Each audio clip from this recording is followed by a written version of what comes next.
Hello दोस्तों, आप सभी का स्वागत है हमारे कृषि विज्ञान यूट्यूब चैनल पर। मैं Sachin Singh, assistant professor department of agronomy में यूपी हायर एजुकेशन कमीशन के अंतर्गत कार्यरत हूं।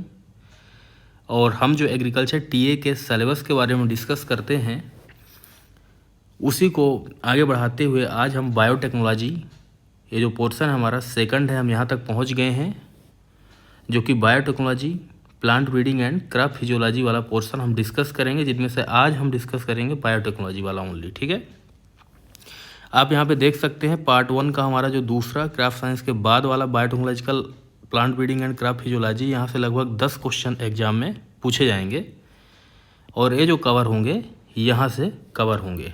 ठीक है, तो इस जो टॉपिक है इनमें आपको बड़ी अच्छी तरह से कमांड होना चाहिए।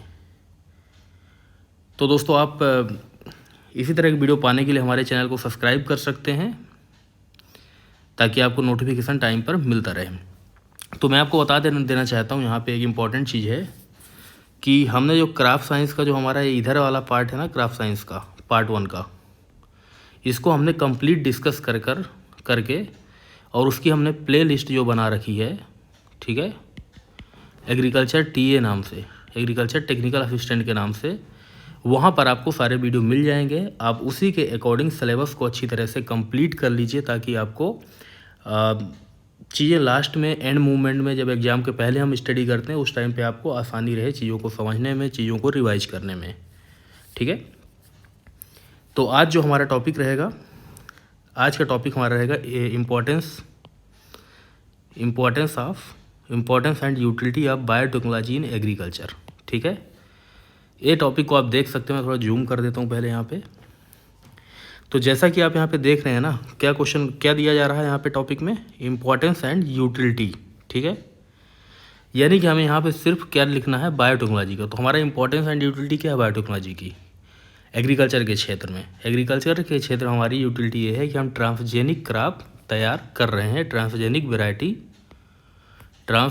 जो वेराइटी हैं, ठीक है, ट्रांसजेनिक या हम क्रॉप कह सकते हैं या वैरायटी कह सकते हैं। ठीक है, या कह सकते हैं जेनेटिकली मॉडिफाइड वेराइटीज़। ठीक है, या कि फिर हम क्या कह सकते हैं इसको, जीएम क्रॉप। ठीक है, तो जीएम क्रॉप के बाद यही चीज़ों इनको तैयार करते हैं अगर हम यहाँ पे, तो इसका इम्पोर्टेंस एंड यूटिलिटी है, इसमें हमें इन्हीं चीज़ों को अच्छी तरह से यहाँ पे कवर करना है दोस्तों।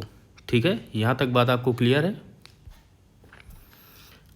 अगर यहाँ तक आपको बात क्लियर हो गई है तो आपने समझ गए होंगे कि हमें इस जो पॉइंट है हमारा बायोटेक्नोलॉजी वाला, इसमें क्या पढ़ना है, ट्रांसजेनिक क्रॉप या इसकी वैरायटी के बारे में और जीएम क्रॉप के बारे में पढ़ना है। ठीक है, तो दोस्तों हम आगे डिस्कस करने से पहले आपसे कुछ क्वेश्चन पूछेंगे जो कि हमारे प्रीवियस लेक्चर बेस्ड क्वेश्चन होंगे। तो यहाँ पर क्वेश्चन दिए गए हमारे, तो क्वेश्चन है जैसे कि आप हमें रिप्लाई कमेंट सेक्शन में अवश्य देंगे। तो जैसे कि हमारा पहला क्वेश्चन है कि moisture percentage in the ground nut eight storage, यानी स्टोरेज के दौरान ग्राउंड नट में मॉइस्चर परसेंटेज कितना होता है। ठीक है, पहला क्वेश्चन, हमें इसका आंसर देना आपको कमेंट सेक्शन में। ठीक है, दूसरा क्वेश्चन हमारा है टैग कलर जो होता है, टैग कलर फाउंडेशन सीड का क्या होता है, यानी जो हमारा फाउंडेशन सीड होता है उसका जो टैग है उसका कलर क्या होता है। ठीक है, तीसरा क्वेश्चन है highest area of the rice in which state, यानी कौन सा प्रदेश है हमारे पूरे भारत का जिसमें कि राइस का एरिया जहाँ पर हाईएस्ट है। ठीक है, तो उस स्टेट का नाम हमें यहाँ पे मेंशन करना है, जो कि आप हमें कमेंट सेक्शन में इसके आंसर देंगे। ओके, अब आगे हम डिस्कस करते हैं और हम आपको बताएंगे कि इस टॉपिक से आपको बायोटेक्नोलॉजी जो चैप्टर है इससे आपको क्या क्या चीज़ों को पढ़ना है। ठीक है, और किस तरह से इसको आप कवर करेंगे। तो सबसे पहले आपको ये चीज़ पता चल गई होगी कि आपको जेनेटिकली मॉडिफाइड क्रॉप के बारे में पढ़ना है। ठीक है, यानी कि जीएम क्रॉप के बारे में यहाँ पढ़ना है, जो कि क्या होता है, ट्रांसजेनिक, इसको कह सकते हैं ट्रांसजेनिक क्रॉप या वेराइटीज। ठीक है, यहाँ तक बात क्लियर हो गई? यानी इसके अंदर हमें अब किन किन चीज़ों को पढ़ना है, मैं वो हेडिंग यहाँ पे लिख दूंगा, उसी पर आप चीज़ों को तैयार करेंगे। तो सबसे पहले कुछ फैक्ट आपको पता होना चाहिए इससे रिलेटेड। तो पहला फैक्ट आपको ये पता होना चाहिए कि जो हमारी फर्स्ट ट्रांसजेनिक प्लांट था कौन था। फर्स्ट ट्रांसजेनिक प्लांट कौन सा था, तो टोबैको था हमारा, ठीक है। और टोबैको यानी तम्बाकू था, जो कि किसके द्वारा बनाया गया था इसको, तो इसको बनाया था फ्रेले करके एक हमारे साइंटिस्ट थे, फ्रेले करके साइंटिस्ट थे, जिन्होंने 1983 में पहला ट्रांसजेनिक प्लांट हमारा तैयार किए थे, ठीक है। तो पहला आपको फैक्ट याद होना चाहिए। दूसरा फैक्ट आपको क्या याद होना चाहिए यहाँ पे ही, कि जो फ्लेवर सेवर है एक टोमेटो की वैरायटी है। फैक्ट के बाद हम आपको बताएंगे कि और कौन कौन से टॉपिक आपको पढ़ना है, ठीक है। पहले आप इन चीज़ों को याद कर लीजिएगा, क्योंकि यहाँ से क्वेश्चन पूछने के ज़्यादा चांसेस हैं, ठीक है। देन आपको फ्लेवर सेवर जो वैरायटी है किसकी है, फ्लेवर सेवर, फ्लेवर है ना, फ्लेवर सेवर जो वैरायटी है ये किसकी है, टोमेटो की है, ठीक है। जो कि कैसी वैरायटी है, ट्रांसजेनिक वैरायटी है, ठीक है, जो कि डिले राइपेनिंग के लिए इसको यूज किया जाता है, ठीक है। डिले राइपेनिंग के लिए इसका यूज किया जाता है, और 1994 में तैयार की गई थी। और किन एक कंपनी थी, कोलेजिन नाम की कंपनी थी, उन्होंने ही तैयार किया था इसको। कौन सी कंपनी ने तैयार किया था, कोलेजिन नाम की कंपनी ने, ठीक है। तो ये चीज़ को आपको पता रखना है, यहाँ पे याद रहना चाहिए। कुछ और इम्पॉर्टेंट फैक्ट हैं जो कि आपको पता होने चाहिए। तो अगला फैक्ट हमारा पता होना चाहिए कि ट्रांसजेनिक क्रॉप का एरिया कितना है वर्ल्ड में।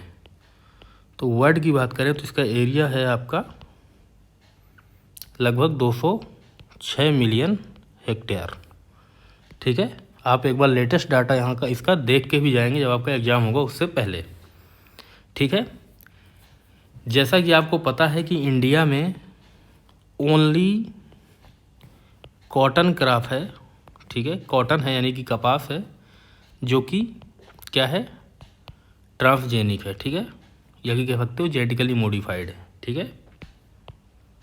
जीएम क्रॉप के रूप में कॉटन का यूज किया जाता है। और कॉटन का यूज कब से करना शुरू किया हमने, 2002 से इंडिया में, ठीक है ना। इंडिया में इसको 2002 से अप्रूव कर दिया गया था। किसके द्वारा अप्रूवल होता है, GE genetic engineering appraisal committee द्वारा, ठीक है। तो इसका फुल फॉर्म भी याद रखना आपको, इसका JEAC जो होता है जेनेटिक इंजीनियरिंग अप्रीजल कमेटी आती है, और यही कमेटी जो होती है अप्रूव करती है किसको, मतलब कौन सी क्रॉप हमारी यहाँ पे जेनेटिकली मॉडिफाइड क्रॉप यूज होगी या नहीं होगी, ठीक है। तो कॉटन को हमारा अप्रूवल मिला है 2002 में, जो कि इंडिया की एकमात्र क्रॉप है। तो इसीलिए आपसे क्वेश्चन यहाँ पे ये पूछा जाएगा कि मतलब कि आपसे दो प्रकार से क्वेश्चन पूछा जा सकता है कि जो तुम्हारा बीटी कॉटन का एरिया जो है, बीटी कॉटन, ठीक है, क्योंकि बीटी है Bacillus thuringiensis cotton as a GM crop use की जाती है इंडिया में। तो इसका एरिया कितना है आपका इंडिया में, तो आपको पता होना चाहिए इसका एरिया हमारा 11 मिलियन हेक्टेयर। यहाँ से भी क्वेश्चन एग्जाम में पूछा जाएगा, ठीक है। यही क्वेश्चन को घुमा के पूछ दिया जाएगा कि ट्रांसजेनिक इंडिया में ट्रांसजेनिक क्रॉप का एरिया कितना है, तो उसका भी आंसर सेम होगा 11 मिलियन हेक्टेयर, क्योंकि कॉटन इज ओनली क्रॉप, ठीक है। आपको बता देना चाहता हूँ यहीं पे ही कि कैनोला एक था, कैनोला नहीं, आपको यहीं बताना चाहता हूँ कि मस्टर्ड की एक हमारी जो वैरायटी थी, मस्टर्ड, ठीक है, यानी कि सरसों, उसकी वैरायटी एक हाइब्रिड वैरायटी थी, धारा मस्टर्ड,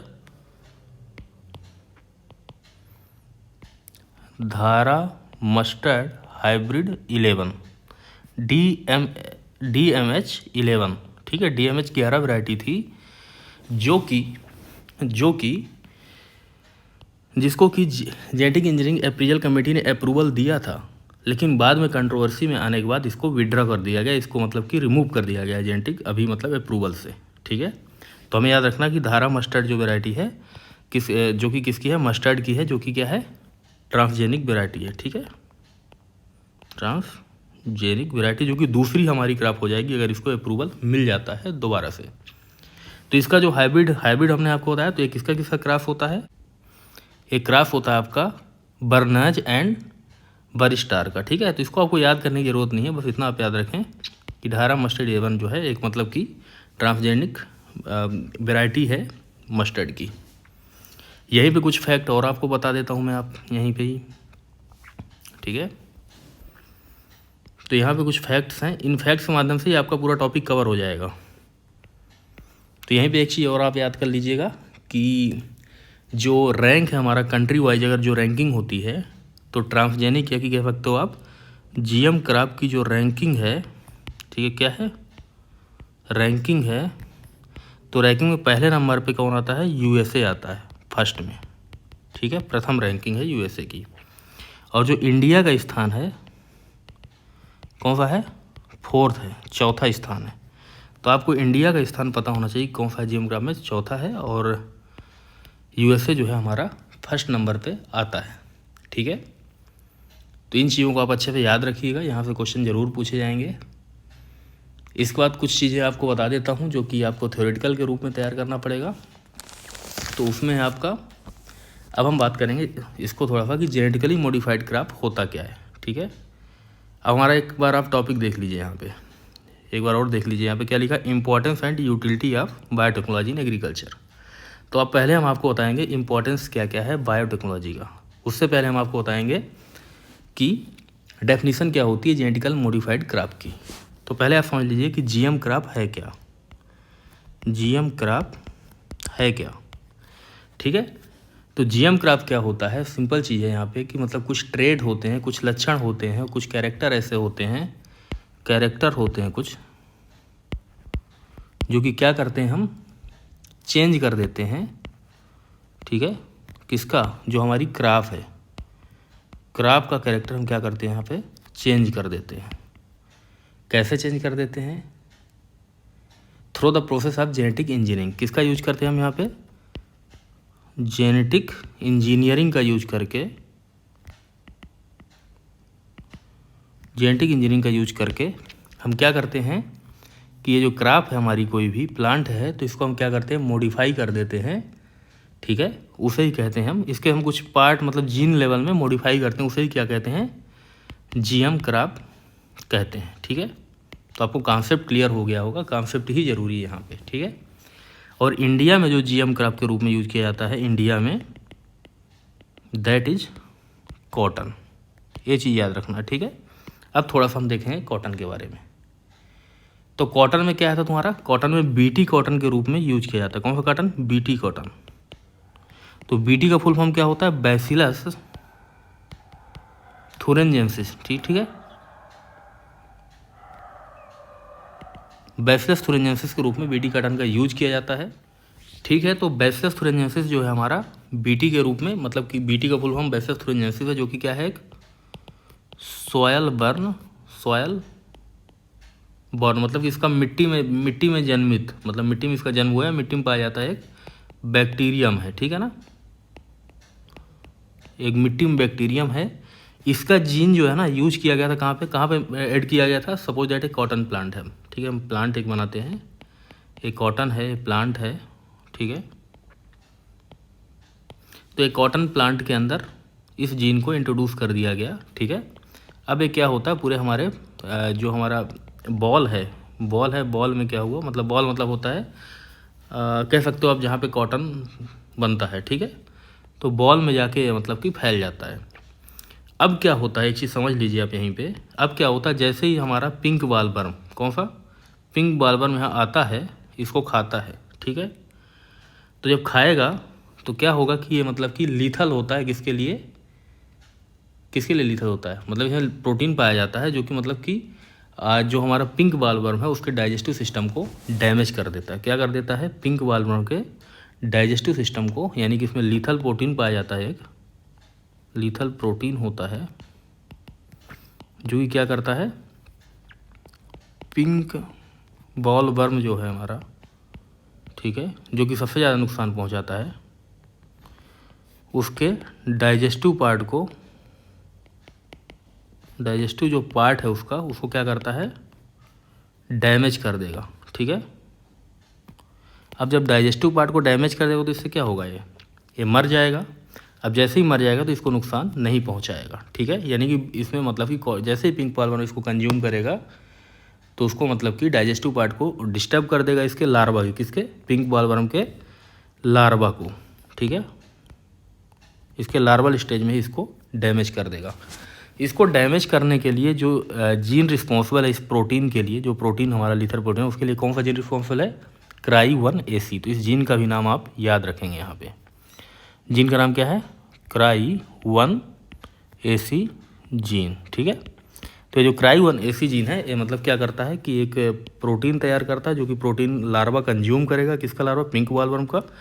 जिससे कि इसका डाइजेस्टिव पार्ट जो है, यानी कि जो पाचन तंत्र है इसका, उसको ख़त्म कर देगा और उससे ये जो इंसेक्ट है वो मर जाएगा, उसकी डेथ हो जाएगी। डैमेज होगा मतलब कि डेथ हो जाएगी। यहाँ तक बात आपको अच्छी तरह से समझ में आ गई होगी, ठीक है।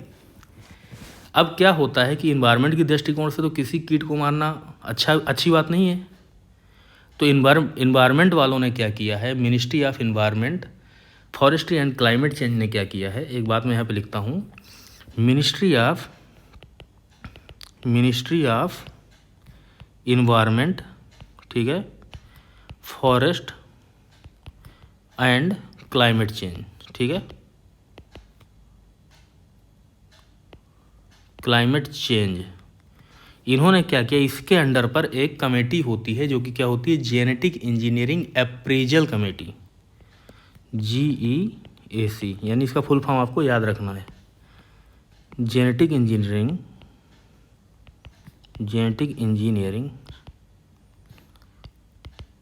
Appraisal committee. अप्रेजल कमेटी होती है जो ये क्या करती है, अप्रूवल करती है, इसको अप्रूवल देती है,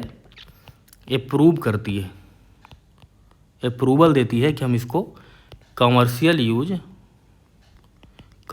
स्केल पर ग्रो करने के लिए, ठीक है। बात क्लियर है। तो जो हमारा बीटी कॉटन था, इसको इस एजेंसी कह सकते हो कमेटी जो थी, JEAC कमेटी, इन्होंने 2002 में अप्रूवल दे दिया था फॉर द कमर्शियल स्केल पर कल्टीवेशन करने के लिए। तो यहाँ से क्वेश्चन आपसे पूछा जा सकता है कि इसको अप्रूव कौन करती है, तो जेनेटिक इंजीनियरिंग अप्रेजल कमेटी करती है। कि जेनेटिक इंजीनियरिंग अप्रेजल कमेटी किस मिनिस्ट्री के अंदर आती है, ये भी क्वेश्चन पूछा जा सकता है। इस तरह से प्रोटीन कौन सा तैयार होता है, CRY1AC होता है, जो कि किसको डैमेज करता है, डाइजेस्टिव पार्ट को, पिंक बॉलवर्म के, ठीक है। तो दोस्तों इस तरह से आपसे क्वेश्चन एग्जाम में पूछे जाएंगे यहाँ से। इसके बाद आगे बढ़ते हैं थोड़ा सा। तो अब आपको आगे बढ़ते हुए मैं कुछ चीज़ें बता देता हूँ कि कुछ वेराइटीज़ हैं बीटी कॉटन की। तो बीटी कॉटन की आपको वेराइटीज़ याद रखना है, जो कि बहुत इंपॉर्टेंट है एग्जाम पॉइंट ऑफ व्यू से। इसको आप याद कर लीजिएगा, हो सकता है यहाँ से क्वेश्चन पूछेगा, तो थोड़ा डिफिकल्ट टाइप का क्वेश्चन बन सकता है यहाँ से, ठीक है। तो कॉटन की बात करें अगर, तो बीटी कॉटन की जो वैरायटी डेवलप की गई है CCRI, ठीक है। कहाँ डेवलप की गई है, CCRI, यानी कि सेंट्रल कॉटन रिसर्च इंस्टीट्यूट, जो कि नागपुर में है। तो यहाँ से वैरायटी डेवलप की गई है, that is the CISR RS 2013, CISR RS 2013 है वैरायटी का नाम है, ठीक है। तो इसको आप माइंड में रखिएगा आप, अगर क्वेश्चन यहाँ पे आया तो, ताकि आप वहाँ पे टिक कर पाएँ। 4 आपके पास ऑप्शन तो रहेंगे ही, ठीक है। इसके बाद कुछ और बीटी कॉटन रिलीज की गई हैं ICAR द्वारा। तो इनमें से है PAU1, ठीक है, ये भी बीटी कॉटन वैरायटी है। फिर इसके बाद RS 2013 और एक है F1861। इन वैरायटी का नाम आपको याद रखना अभी फ़िलहाल, क्योंकि ये वैरायटी क्यों पूछी जाएंगी, आपको प्राइवेट एजेंसी कोई वैरायटी नहीं पूछता है, आपको जो गवर्नमेंट ऑर्गेनाइजेशन हमारा बनाता है ICAR की वैरायटी है, ये पूछी जा सकती हैं। तो इसको आपको अच्छी तरह से याद रखने का प्रयास करना है, ठीक है। बाकी चीज़ें आप छोड़ भी सकते हैं। तो यहाँ तक बात क्लियर हो गई आपको।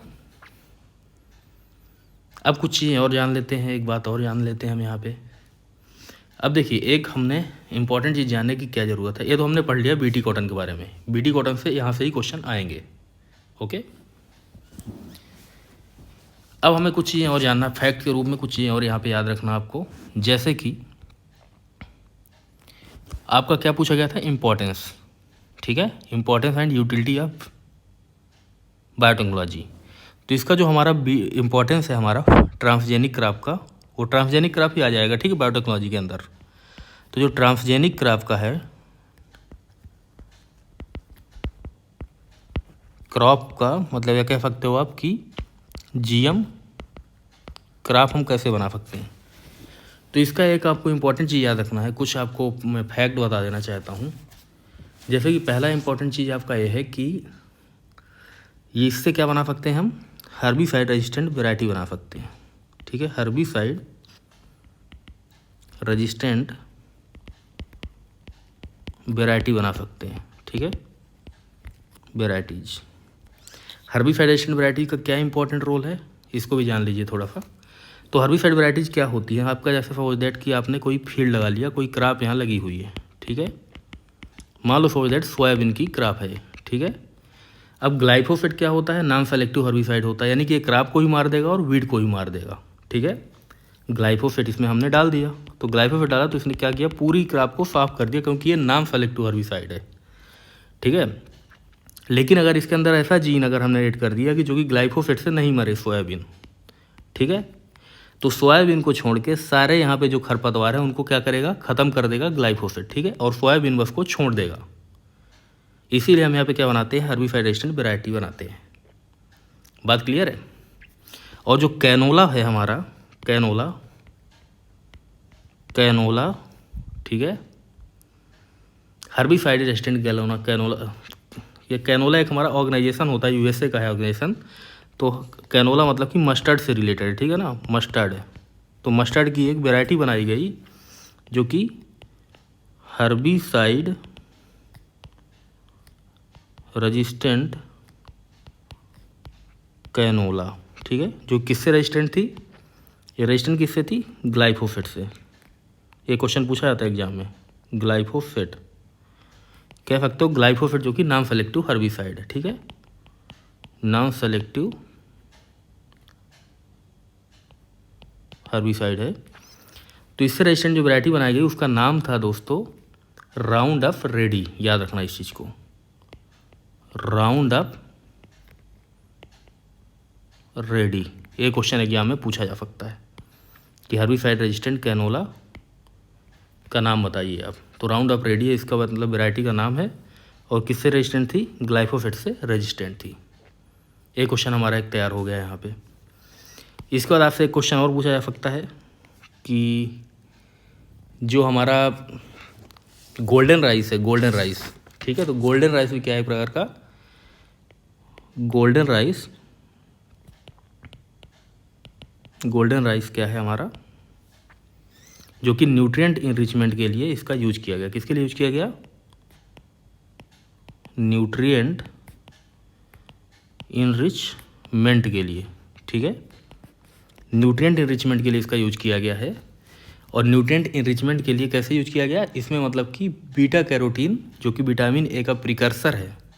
क्या चीज़, बीटा कैरोटीन। ठीक है, बीटा कैरोटीन, जिससे क्या बनता है, विटामिन ए बनता है, जो कि हमारी आँखों के लिए अच्छा होता है।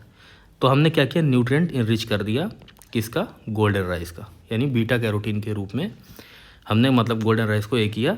और इसको बनाया था एंग्लोपोट्रिकस नाम के साइंटिस्ट ने। तो मैं यहाँ शॉर्ट में लिख देता हूँ, पोट्री, TRYCUS, एंग्लोपोट्रिकस है ना, एंग्लो है ना, एंग्लोपोट्रिकस। ठीक है, इसका नाम आप याद रखेंगे। तो एंग्लोपोट्रिकस ने क्या बनाया था, गोल्डन राइस ने बनाया था, जो कि न्यूट्रिएंट इनरिचमेंट के लिए यूज की जाती है। एक और आपको लास्ट इंपॉर्टेंट क्वेश्चन यहाँ से बता देता हूँ, इसके बाद बस इतना ही आज के लिए। तो आपका लास्ट इंपॉर्टेंट क्वेश्चन जो है, जो हम आपको बताना चाहते हैं, जो कि बहुत इंपॉर्टेंट क्वेश्चन यहाँ से आएगा एग्जाम में, that is the mostly GM trade are used as, यानी जो GM है ना, मतलब जेनेटिकली मॉडिफाइड जो क्रॉप है, वो किसके लिए यूज की जाती है, यूज्ड फॉर। ठीक है ना, मतलब किस काम के लिए यूज की जाती है सबसे ज़्यादा। जैसे कि हमने 3 चीज़ें आपको बताया इसकी इंपॉर्टेंस में। हमने क्या बताया आपको कि इंसेक्ट रेजिस्टेंट के लिए, ये इंसेक्ट को मारने के लिए इंसेक्टिसाइड के रूप में। दूसरा में बताया हर्बिसाइड के रूप में, जो कि राउंड अप रेडी यूज किया गया। ऐसे ही हमने क्या बताया, न्यूट्रिएंट इनरिचमेंट के रूप में।